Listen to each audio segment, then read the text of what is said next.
안녕하세요. 남편과 화목한 결혼 생활을 이어가고 있는 30대 여성입니다. 그런 제가 여기에 찾아온 건 바로 제 미친 형님 이야기를 하고 싶어서예요. 물론 아주버님이 형님과 이혼 소송 중이니 형님이라 부를 날도 얼마 남지 않았지만요. 일단 어쩌다 저런 형님을 만나게 되었나 이야기를 하려면 제가 어쩌다 이 집안에 시집을 오게 되었는지도 말을 안 할 수는 없겠네요. 남편하고는 대학 CC였어요. 입학하자마자 서로 첫눈에 반했고 이후로 졸업할 때까지 동기들이 부러워할 만큼 예쁘게 연애했고요. 하지만 남편이랑 제가 서로 다른 나라로 유학을 가게 되면서 자연스레 멀어졌고 이후로는 친구들을 통해서 간간히 소식만 전해 듣게 되었죠. 그러다 동문회에서 우연히 재회하게 되었고 남편이 먼저 우리 그때 참 어렸다면서 연락을 해오기 시작했습니다. 그리고 저도 남편하고 워낙 좋은 기억이 많았어서 그런지 그런 연락이 싫지 않대요. 그래서 다시 연락을 주고받다가 연인 사이가 되었습니다. 그러다 결혼 이야기가 나온 건 저희가 연애한 지 2년째 돼가던 해였어요. 사실 양가에서는 이미 저희 둘이 연애한다는 걸 알고 계셨고 어쩌다 보니 왕래도 하고 있었거든요. 그러니까 어머님께서 먼저 뭐하러 시간을 끄냐며 서로 확신이 있으면 차라리 하루라도 빨리 식을 올리는 게 좋겠다고 하시더라고요. 사실 저는 친정어머니가 안 계세요. 제가 아주 어렸을 때 지병으로 돌아가셨고 이후로 아버지께서 혼자 저를 키우셨죠. 다만 아버지가 사업을 하시다 보니 저랑 많은 시간을 같이 보내주시지는 못하셨어요. 그래서 금전적으로 어려움은 없었지만 마음 한구석에 늘 외로움이랄까 그리움이랄까 그런 결핍이 있었네요. 그리고 이런 부분을 제 남편도 그렇고 시부모님께서도 알고 계셨거든요. 그래서 어머님이 저한테 마음을 많이 써주셨던 거고요. 그리고 이건 여담이지만 아버지의 사업체는 제가 물려받기로 되어 있습니다. 그래서 몇몇 친구들은 저희 어머님이 그런 것 때문에 잘해주시는 거 아니냐는 걱정도 해주더라고요. 하지만 결론부터 말하자면 저희 어머님은 결혼 전보다 결혼 후에 저에게 더 잘해주셨어요. 이제 진짜 당신 딸이나 다름이 없다 하시면서 말이죠. 그런데 이런 제 결혼 생활에 먹구름이 드리워진 건 어이없게도 아주버님이 결혼을 하면서였어요. 정말이지 어디서부터 어떻게 이야기를 해야 하나 싶은데 일단 저희 아주버님은 성격이 좋게 말하면 유하고 안 좋게 말하면 물러터졌거든요. 하지만 아주버님 성격이 그런 걸 제가 뭐라고 할 건 아니었으니까 그저 옆에서 지켜보고 들려오는 이야기 들으면서 혀를 차는 정도였죠.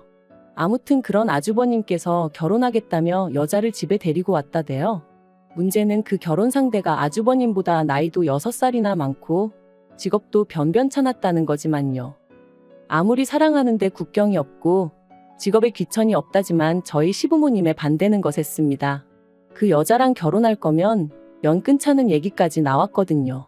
그리고 저희 아주버님 성격은 그런 두 분에 맞설 만큼 강단 있는 사람이 아니었어요. 결국 시부모님의 반대를 이겨내지 못하고 그 여자한테 헤어지자고 했다더라고요. 하지만 두 사람이 헤어지고 그렇게 상황이 마무리되었다고 생각했을 무렵이었습니다. 그 여자가 저희 시댁에 직접 찾아왔네요. 보기에도 불러온 배를 감싸 안고 말이죠. 이 일로 정말 시댁은 쑥대밭이 되었습니다. 시부모님께서는 원래도 마음에 안 들었는데 임신까지 했다는 사실에 아연실색하셨고 아주버님은 그럼 어떡하냐 그래도 내 핏줄은 내가 책임져야 되지 않겠냐 불쌍한 여자다 그러고 있고 저희 남편이 자기 형이지만 정말 미친 것 같다며 아주 절레절레 난색을 표하더라니까요. 하지만 이때도 저는 당연히 아무런 말도 하지 않았습니다. 의견이 없어서가 아니라 말 그대로 제가 나설 자리가 아니었으니까요. 그리고 결국 역시나 자식 이기는 부모 없다고 시부모님은 두 사람의 결혼을 허락하셨습니다. 사실 더는 반대를 하실 수가 없는 상황이었죠. 다만 시부모님이 지들 멋대로 하는 결혼인 만큼 아무것도 못 해준다 하시더니 정말로 아무것도 안 해주시더라고요. 그리고 이 일로 아주버님하고 형님이 크게 다퉜다고 들었어요.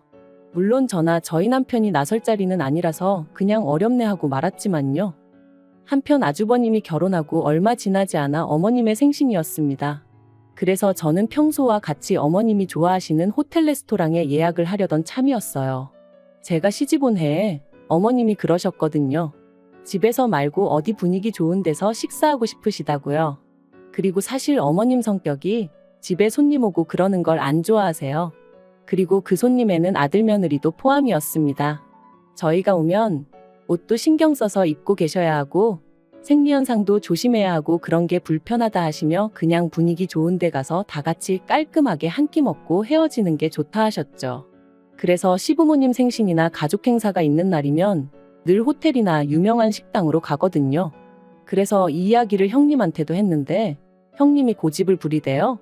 어머님이 그렇게 말씀하셨어도 그건 경우가 아니라면서 그리고는 기어이 직접 한상을 차려드려야겠다는 거예요.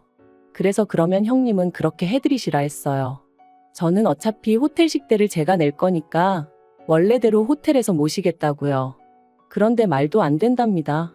당신이 윗사람이고 차려드리기로 정했으니 저는 자기 의견을 따라야 한대요. 그러면서 그게 윗사람에 대한 제 바른 자세라는데 황당하더라고요. 그래서 제가 솔직히 말했어요. 저는 찌개나 밑반찬처럼 간단한 음식은 할 수 있어도 시부모님 모실 만한 요리 실력은 없다.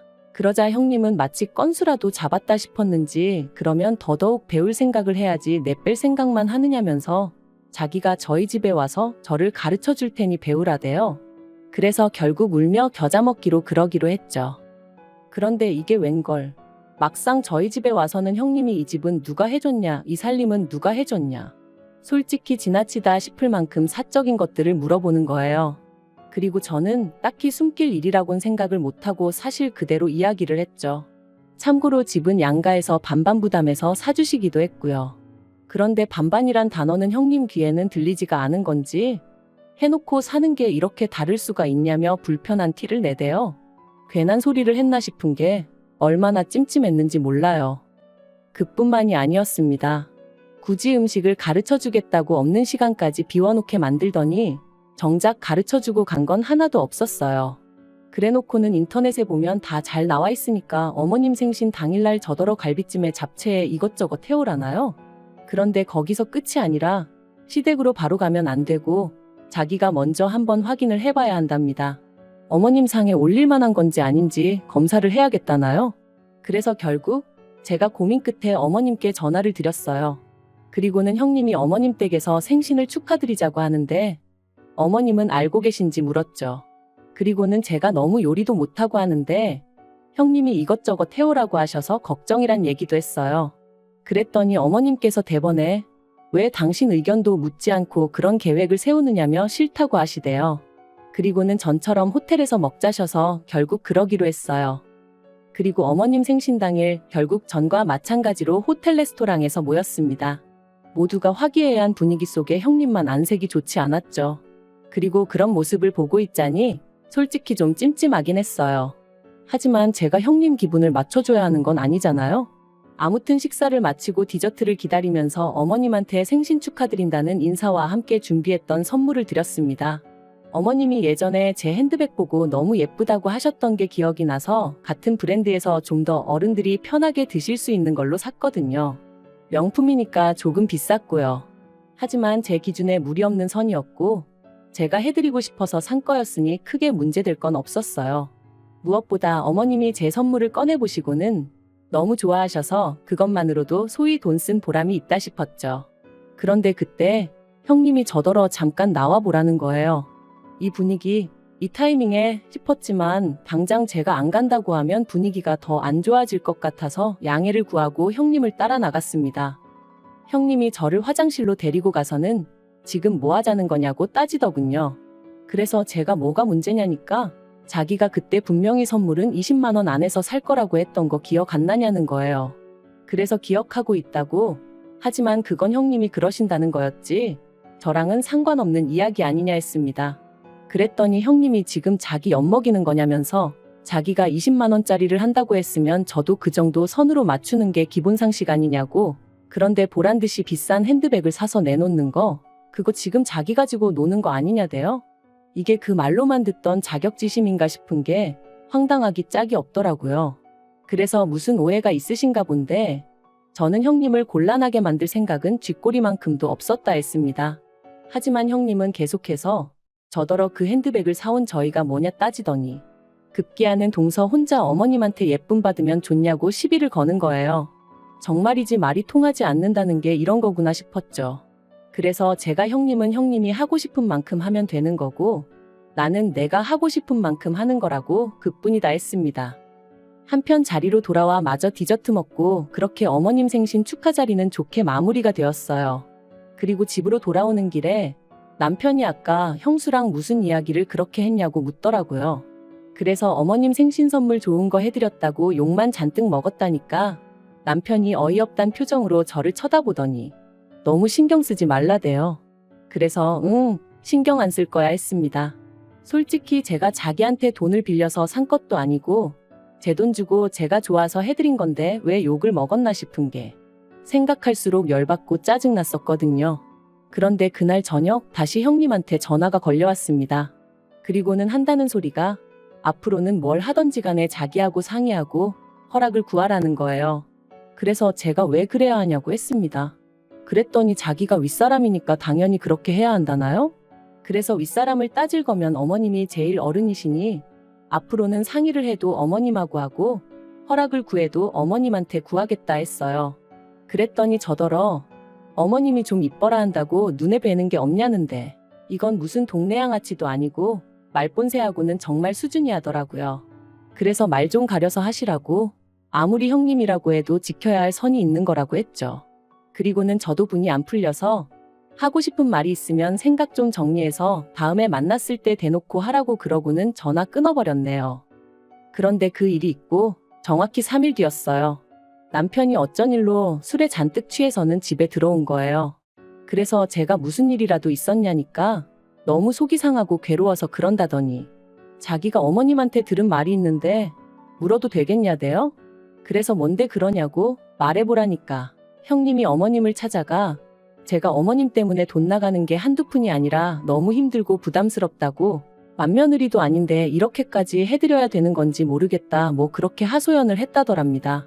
그리고 형님이 어머님더러 동서가 좀 힘들어하는 것 같다며 한마디로 저 생각해주는 척 생쇼를 하면서 어머님과 제 사이를 이간질을 한 거죠. 그리고 어머님은 어머님대로 서운하고 속상하신 마음에 그걸 저희 남편한테 말씀하셨던 거고요. 진짜 이 일은 지금 생각해도 어이가 없고 분통이 터집니다. 그래서 제가 남편더러 날이 밝는 대로 어머님한테 가자 했어요.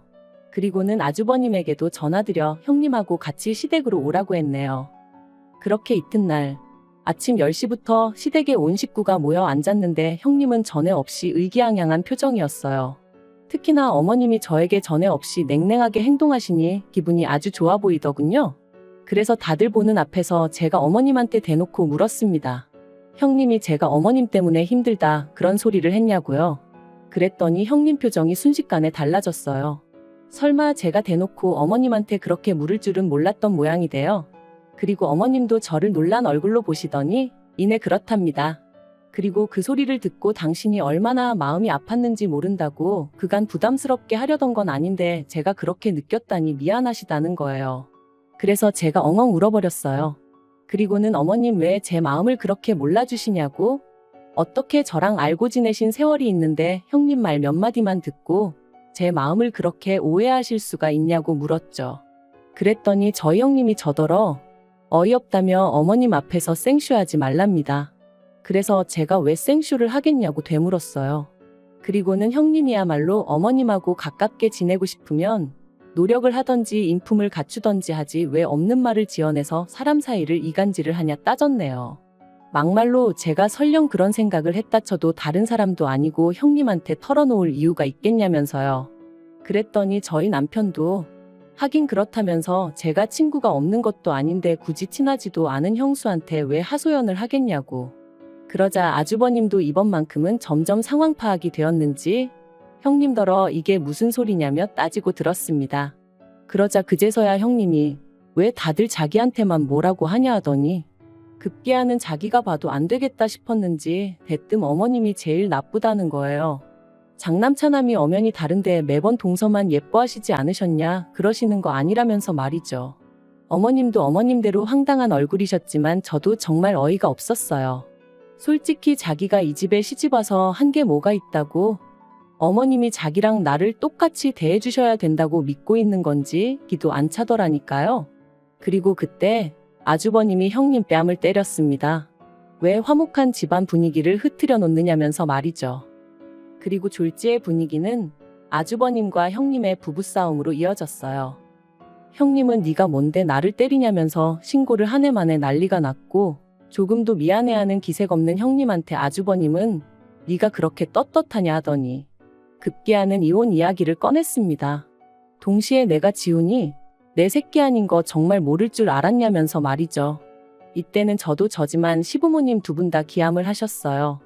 그리고는 어쩐지 닮은 구석이 하나도 없더라는 저희 남편 말과 함께 그때부터 정말 쑥대밭이 되어버렸네요. 알고 보니 아주버님은 자기 애가 아닌 줄 알면서도 자기가 책임지기로 마음먹은 이상 어떻게든 가슴속에 품고 살려고 했었답니다.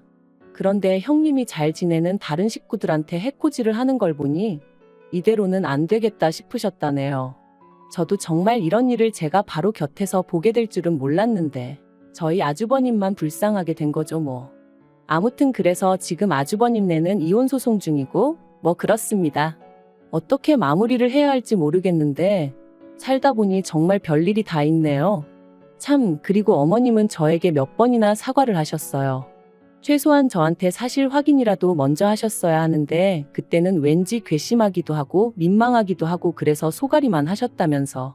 그리고 어쨌든 사람 관계라는 게 이럴 수도 저럴 수도 있다 생각하고 저도 더는 어머님 원망은 하지 않기로 했어요. 진짜 모녀들도 싸우고 화해하고 그러잖아요. 저도 어머님하고 좀 더 가까워지기 위한 과정이었다고 생각하려고요.